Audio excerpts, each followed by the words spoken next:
A very warm welcome to all of you in this daily morning live meditation session with me, Dhyanse.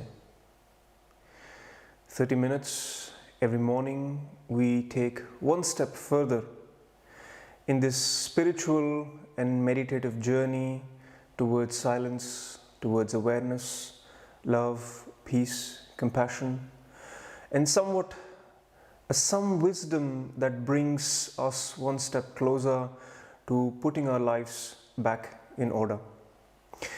We are on this journey right now going through the 7 points of mind training by Atisha. We have finished 4 points and we are now on the 5th, which is the time to test. The time to test the training. Meaning, Atisha says, all what you have learned, all the awareness, all the silence that you have learned, while you take this back into your world, you will come across so many situations where you will have to test these. Otherwise, what use are all these trainings if they are not tested in the world and if you don't apply them in the world? So I love this about Atisha and these 7 points of mind training, that these are very practical.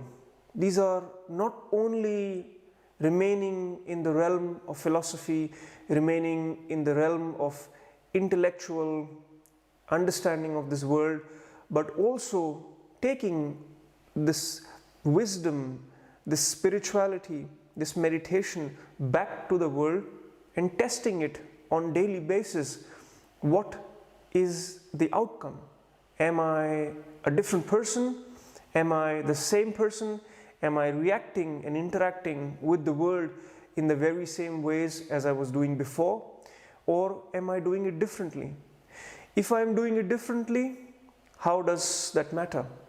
Is it improving the experience of my life? Is it improving the experience of others' lives? Is it making this world slightly a better place to be? Or is it all just my own creation and my own thing, just like any other aspect of life? So he's really testing the mettle, he's really testing meditation and the wisdom of spirituality in the real world in ways in which no other religion, no other spiritual tradition put themselves in front and said, let's test ourselves, let's test our teachings.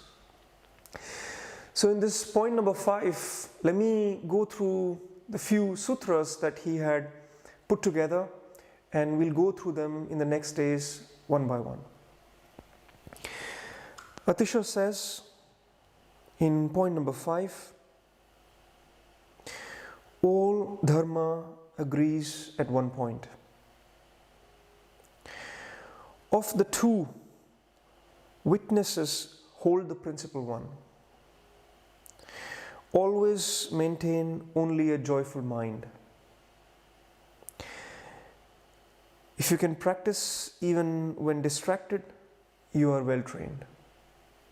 Let me repeat these sutras and then we'll go into the first sutra, because there's a lot to unfold in these sutras. So we'll take them step by step. But let me repeat them once again for you. All dharma agrees at one point. Of the two witnesses, hold the principal one. Always maintain only a joyful mind. If you can practice even when distracted, you are well trained. Let that settle in your mind, in your consciousness. The first sutra, all dharma agrees at one point. For simplicity's sake, let's just say all teachings, let's just say all wisdom traditions instead of calling it dharmas. They all agree at one point. First thing to understand is why they did not agree at other points. Why there is one point where there is convergence, and otherwise there is not a convergence. You have to see that we in this world have so many different ways of approaching life, and we have to respect each and every way. We have to respect each and every individual. We have to respect how things are for different people, and that respect is what is allowing us the diversity of views, diversity of opinions, diversity of minds, and diversity of expression of one consciousness into many. But what is this convergence point? Why then, if there is diversity, is there really a convergence point? Across traditions, across ages, all those who have risen above their mind, they seem to converge. In the mind, we are all different. In the mind, we all have different perspectives, different views, different thoughts. We all have different practices, but there is something where there is a convergence. No matter you come as an individual or you come at it as a practice, as an institution of religion, of spirituality, there is eventually a convergence at one point. And that convergence happens only when you are out of the mind. You are out of your own view, own version of things, and when you rise above that, when your consciousness opens up, you see that we all converge at one point. And from there on, the journey for everyone is the same. Until that point, the journey may be different. Somebody may be practicing meditation this way, somebody may be practicing meditation and spirituality the other way, but there is no convergence. So there is also not really a conflict. But after a point, after we have attained to put ourselves, to subject ourselves beyond our own mind, then we see that there is a convergence, and from there on, there is still journey to be traveled, but from that point on, all meet into one. Now, why this divergence? What is it that is about our mind creating these different divergences, differences, this diversity which has to be converged at one point of time, which converges at one point of time? This diversity arising out of our mind is because of a component in our mind which we call as ahankara. In yogic traditions, it's known as ahankara. You can simplify this as ego, or the sense of self. All of us are born with this sense of self, this I. If you observe, if you shift your awareness inwards, you'll always see that everything, your entire act into the world, is converging towards yourself. Your mind is creating this process, is acting in a way that everything should converge towards you. This process to enforce the aham, the I, the ahankara, is there somewhat inbuilt in our mind. It is somewhat of a, you can call it as a proxy. It is built not only as a barrier, but also as a protection. So those who jump on to the subject of ego as saying we need to destroy the ego, we need to completely get rid of the ego or the aham or the ahankara, are also on a dangerous path. Because this is what also integrates, holds our body, our mind, thoughts, emotions, our actions in the world and it is also becoming a barrier at some point of time. So the way to deal with ego, the way to deal with ahankara, is not trying to break it, not trying to destroy it, but you rising above the mind, and then you can use the ego, you can use the ahankara, you can put it in its right place, and from there on you can utilize whatever utility it has for our life. In our daily life, you also see that it's difficult to come out of the ego, to rise above the mind. Why? The societal structures, all the structures that we have built for ourselves, if you pay attention, from societal to economic to financial to legal to taxes, you name it, they're all dependent upon you recognizing yourself as ego, as ahankara. If you come out of the ego, if you come out of the ahankara, if you disidentify yourself from you as only self, these structures start to fall weak. The legs of these structures start to shake. So, of course, everything is designed in a way for you to never come out of it. In other words, the way we live in our daily life, it becomes even more difficult for us to come out of the self, to come out of the ego. That is why these moments of meditation, that is why these moments of the practice of meditation, to first of all learn and taste what does it mean to rise above the mind, what does it mean to have those moments without the self, have those moments when you recognize that you are not the self. When you have lived those moments in the practice, when you go out in the world, when these are challenged, then comes the real unfolding of consciousness, where you in your own ways find how you will live this self, how you will live the selflessness. Lots more can be said about self, ego, ahankara, and how to come out of it.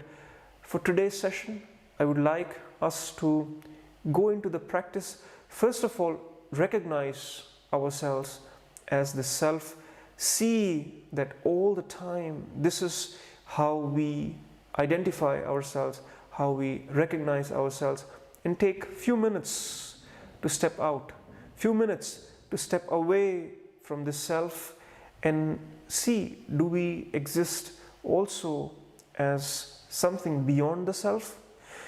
To see if there is a convergence of all these different selves that we all different people have. Can we raise ourselves to a point where we see a convergence? In today's meditation session, I would like us to experience that, or at least take a step forward, move towards that experience of rising above our own self. With that, please close your eyes.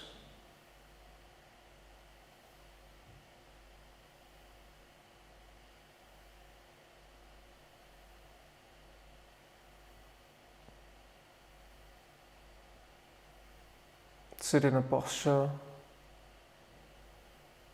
that is comfortable for you,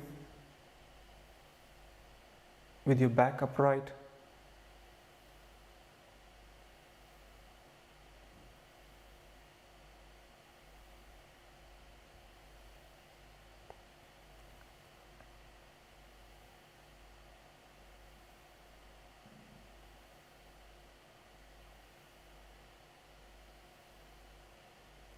We'll start the meditation by becoming aware of our body.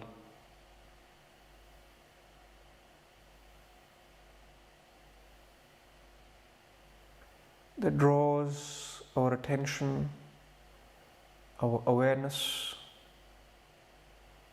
from outside and turning it inwards towards our body in this moment.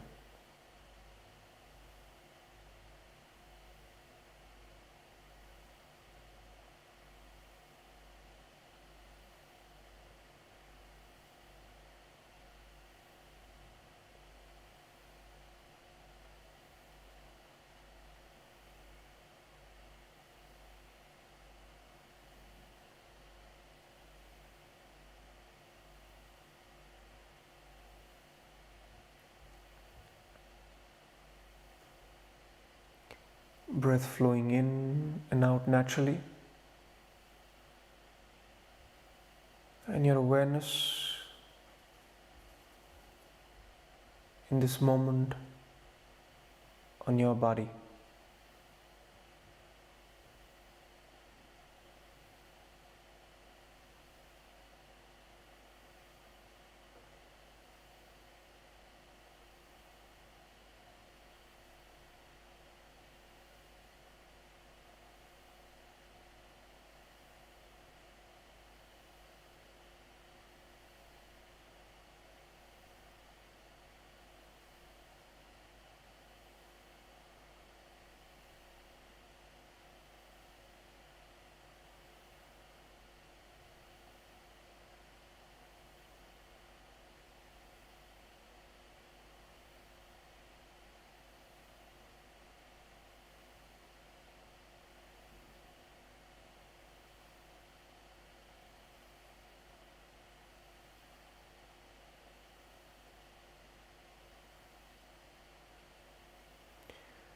With every breath, attention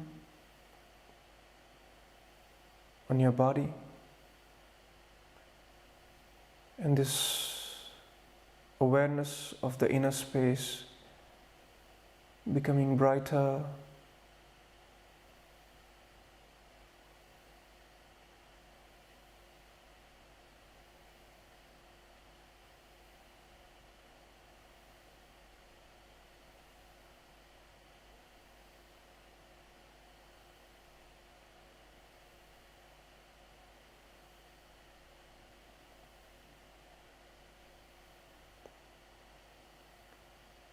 Notice everything about you that you call as the body.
Shift your awareness to your mind.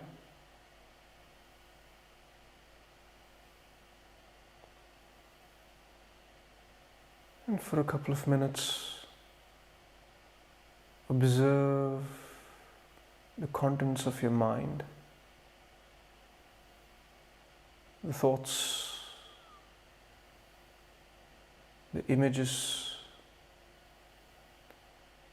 the inner voices. Simply observe the contents of your mind.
Don't try to change anything. Simply observe the state of your mind, the contents of your mind.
Now shift this awareness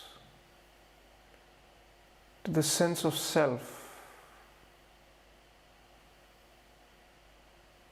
this feeling of self.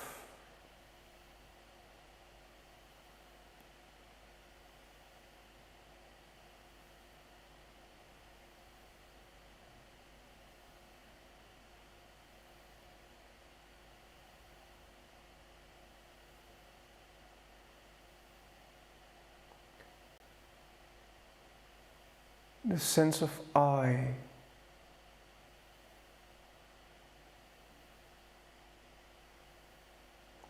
which is not the body, not the mind.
Remain aware of the sense of self and silently observe, feel.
Hold your awareness on the sense of self, on your I.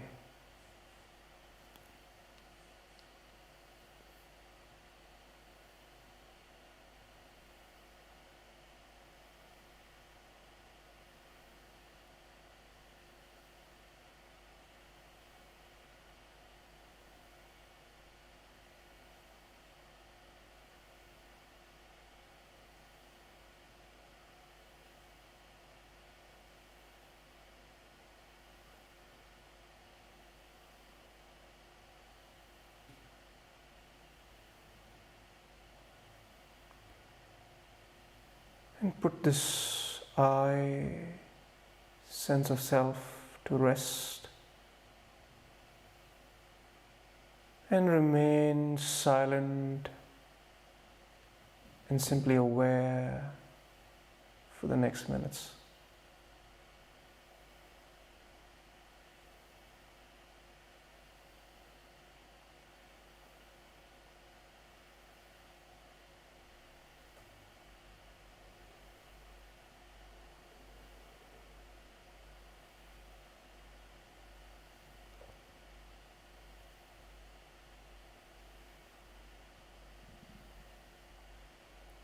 Let your awareness expand while there is silence within.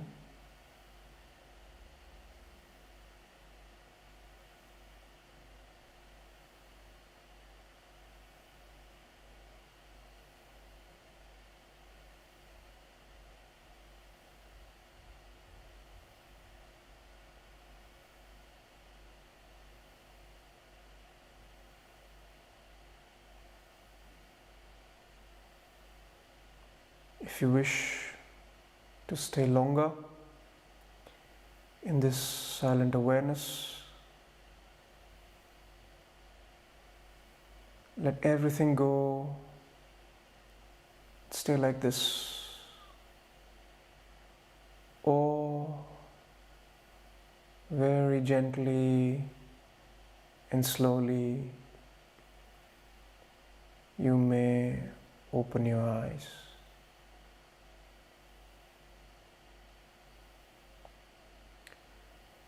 While maintaining this inner silence, this awareness which witnesses the self, and as you go through your day, notice, observe yourself functioning, yourself determining what you want, what you like, what you dislike. Remain observant, a witness of the self, and see how this shapes your entire life. From there on, the journey is towards the selfless as you proceed further in your meditations. I'll see you tomorrow at 7 a.m. Central Europe.